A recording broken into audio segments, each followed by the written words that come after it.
when you take a leap of faith, when you move from a large organization, you have a benefit that it's structured, you have a lot of support, you have different teams with different responsibilities. In a small organizations, you have a lot of responsibilities in with yourself.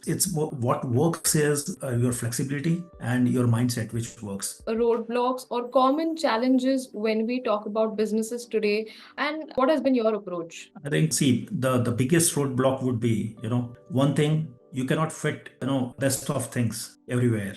Right. So you have to understand the problem statement.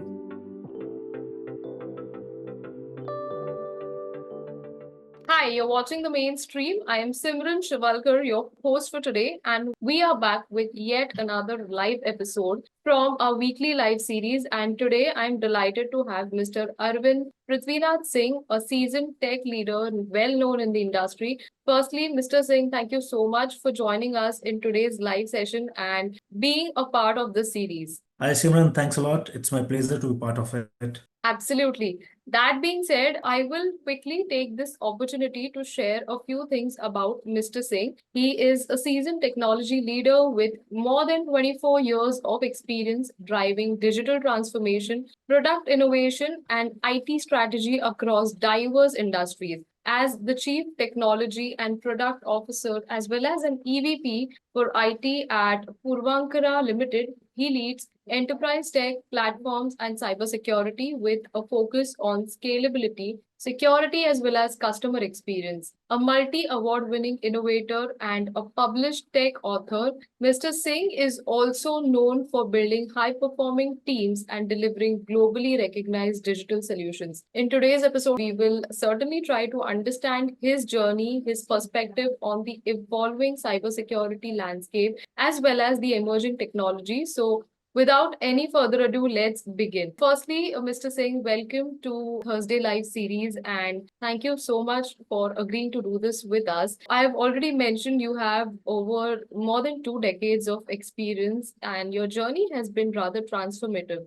Can you share a little bit about your journey? What are some key lessons that have stayed with you throughout these years? Thanks for inviting me, and thanks for that very detailed intro.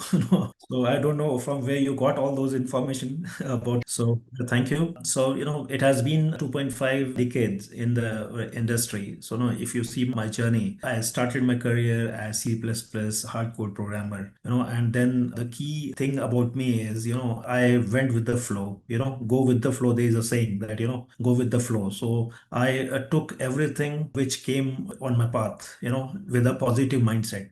So I tried new things. New technologies, strategies.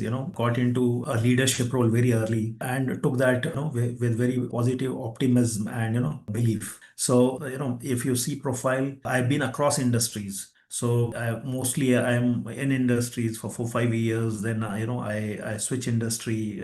I started my career in IT services. Then I was in a startup, a gaming startup. Today, what you see Dream 11 today, I built back in 2008 2010 time frame. Then I joined travel company for which Fairport, which is a known brand called Cheapo Air in US. So there I had a stint of 5 years. Then I joined retail, which was a new industry for me. So I was instrumental in bringing digital transformation in Future Group. Future Group was a big, retail organization in India. So it was the company which set the retail, path, what you see today in India. So I was there for as a digital transformation officer. Then I was instrumental to bring, 7-Eleven to India. So 7-Eleven, it's a convenience Yes. format across the biggest convenience format. So I Yes. was one of the core team member who was instrumental in bringing 7-Eleven to India. So today we have around 50 odd stores in Mumbai and Pune. Then after 6 years in retail, I moved to real estate. So real estate is a new challenge. So when I was moving, you would be surprised that people were asking me what you would do in the real estate as a CTO. So, because it's a conventional industry, people don't see it as a tech driven industry. Right. But, I took a leap of faith, because there was a lot of a scope of technology, in real estate because it's just catching up. So key lessons, I would say, the next part of the question which you asked, key lessons, key lesson is, be grounded and believe in yourself. That's it. Absolutely. So these I are basics, there is no rocket science to it. But if you're optimistic in life, things unfold automatically. Absolutely. I think that goes for, leaders beyond technology. That goes for all. Thank you so much for sharing your journey with us today. And again, you have been with Puravankara for, throughout these dynamic years, leading the business and, through technology. If I may ask, how are you leveraging today's, emerging tech to enhance customer journey and also change that perception of kind of, enhancing the customer experience in today's day and age? So, great question. I think you talk about any industry today, it's customer driven. So, if you Correct. customer first, is the way to go. So, real estate is not untouched from that perspective. So, 3.5 years back, I joined the company. I tried to bring digital interventions, to bring better engagement, customer engagement, and better customer service, to have a 360-degree view of the customer, which we are serving to. So that's one part. The second part is about transparency. There should be transparency, and there should be zero dependency on different departments. So what kind of automations you can bring, what kind of visibility you have got on the insights you have got, how fast you can share the information with the customer. So when you are demanding the customer, he should be aware that that demands is against a real progress, and he should be able to see that progress, without visiting the site. So these kind of interventions, like there were interventions like online application form, online site visit form, all these. You don't have to do a call, or reach out to someone or go to the site for doing, for preparing to see the site. Thank you so much for being so comprehensive about this and giving us a good whole and soul view about your perception on today's customer journey. Well, that being said, I'm aware that you have worked with both large scale enterprises as well as you've also led startups. So, what is your secret to bringing that kind of fast, agile mindset into, more of traditional or legacy driven organization? How do you see the shift and what has been working best from your point of view? I think as I said, you should believe in yourself, and you take a leap of faith when you move from a large organization. Large organization, you have a benefit that it's structured. You have a lot of support. You have different teams with different responsibilities. In a small organizations, you have a lot of responsibilities in with you yourself. So no, so you have sometimes you have to fold your sleeves and get on ground to move things. So it's what works is your flexibility and your mindset, which works, to move. So you have to change your approach to how you deal with the problem, how you move things. So Absolutely. simple with those things. Second thing is more understanding what is the maturity of the organization. What based on that you approach things differently. So if you talk about a startup has everything to start from scratch. So you get to do everything, and envisage the whole life cycle of the product which you are going to build. In a stabilized organization, you already have a lot of things in place. So it's more about how you take it to next level. Right, right. And we are all aware that how, legacy driven or traditional enterprises are kind of now adopting digital transformation as a process compared to digital native businesses, which are already born on technology. They're already, based on supported by cloud and AI. So, can you share some roadblocks or common challenges when we talk about businesses today? And what has been your approach? I think, see, the biggest roadblock would be, one thing, you cannot fit, best of things everywhere. Right. So you have to understand the problem statement. First thing, as a solutionist or technologist, you should solve the problem on ground. You should not bring technology just for sake of it. In spite of that, if you do that right, the second problem statement, which is a more complex, is the change management. It gets right if you have the first thing right. Like you are approaching problem statement, which is on ground a real problem. Then change management becomes easy, which is a bigger problem.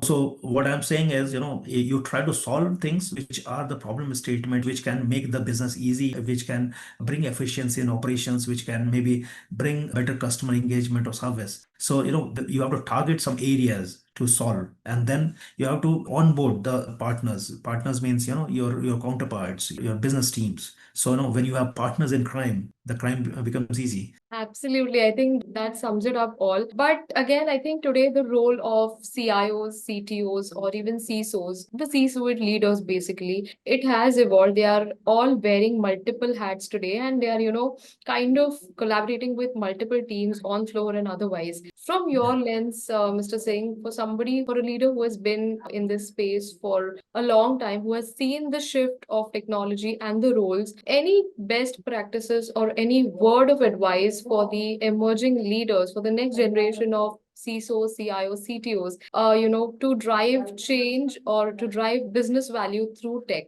I think the basics of things don't change. In today's world, it's very critical that, any leader, he should have, a knowledge of, various aspects. Like, you said, leaders today are having multiple hats. So if you don't have insights to security, you can't wear that hat.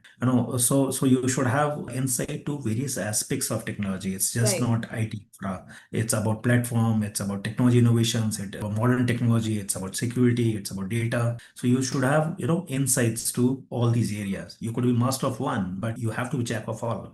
That's one thing. Second thing, as I said, you try to solve the problem which is on ground. You don't rush for things.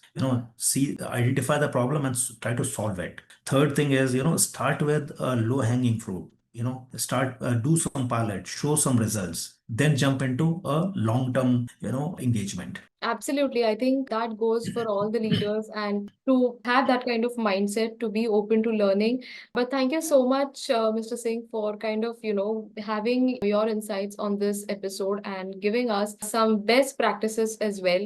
Again, before we wrap up, I also have a surprise element. Curated a couple of rapid fire questions. The first thing that comes to your mind becomes the answer. Are you ready? Yeah, it's giving me a feeling of coffee with current. We can say that. Without a hamper. The next time we will certainly have some, Yeah, yeah. hampers when we do it in. Yeah, that was on your spot. We can get started, please. Absolutely. Well, my first question to you is one gadget or an app that you cannot live without. Phone. That goes without saying, we all cannot live with our phones today. We can leave our wallets or at home, but phone should be with Yes, you. yes, that's actually true. We can survive without our wallets, without our cards, but phone is something we actually, live and breathe on. What's the biggest myth people have about CIOs today? I think biggest myth is that, CIOs are the guys who are there to keep the switches on, maintain the infrastructure or support Correct. teams. Correct. That is the biggest. CIOs are beyond switching, putting the switch on. They Right. are the business enablers. Yes.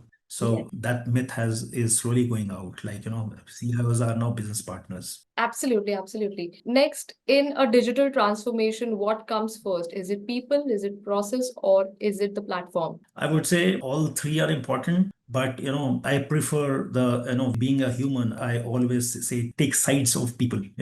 So people is the most important because people is the heartbeat of any change. Then process is second important because that's a blueprint, through which you are bringing the change. And then technology, which will enable the change. So, Absolutely. but if you ask me one, it is people because that's the brain, the heartbeat of the change. Right. Till your mindset doesn't transform, things will not transform. Absolutely, absolutely. I think it's the people who, it's the onus on the people who are driving the technology and who are the part of the process itself. So thank you so much for, giving your insights on that. Next, I want to know from you any book or a podcast or a show perhaps that has really inspired and kind of, influenced the way you lead your leadership style. I think there are a lot of YouTube channels these days you go through, but I think TEDx is one thing which has already inspired me because it's a platform where you have personas from different Right. areas. So the leaders, the thought minds from different arenas.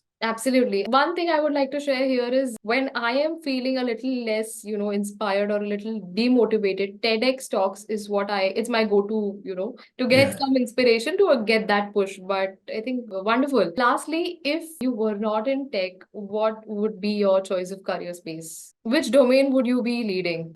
Yeah, if I was not in tech, people who know me, I am a writer. So I would have been a lyricist or maybe write a book or played cricket. Any favorite writer or an author that you have on top of your mind right now? I like all Hindi writers.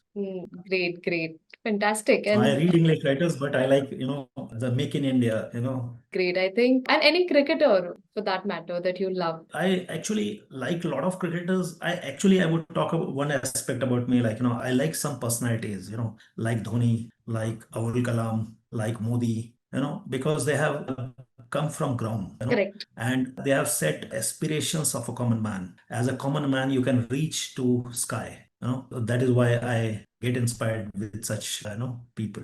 Great, great. I think that's rather inspirational as well to some level, Mr. Singh. And thank you so much for, giving us a glimpse of your personal side as well. And while we wrap up today's episode, I most certainly look forward to connect with you again. And thank you so much for offering so many incredible insights to our viewers and listeners today. Thanks. Namaste. Thank you. Thank you so much.